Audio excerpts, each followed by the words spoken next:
ಇದು ಆ, ಯೋಗ, ಡ್ಯಾನ್ಸ್ ಮತ್ತು ಮಾರ್ಷಲ್ ಆರ್ಟ್ಸ್ ಒಂದೊಂದು ಟೈಮಲ್ಲಿ ಬೆಳಗ್ಗೆ ಯೋಗ ಹೇಳ್ಕೊಡ್ತಾರೆ.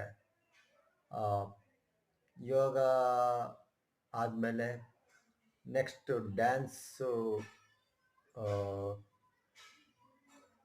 ಡ್ಯಾನ್ಸ್ ಕ್ಲಾಸು ಬೇರೆ ಇರುತ್ತೆ, ಯೋಗ ಬೇರೆ. ಮಾರ್ಷಲ್ ಆರ್ಟ್ಸು ಎಲ್ಲದೂ ಒಂದೇ ಕಡೆ ಕಲಿಬೋದು.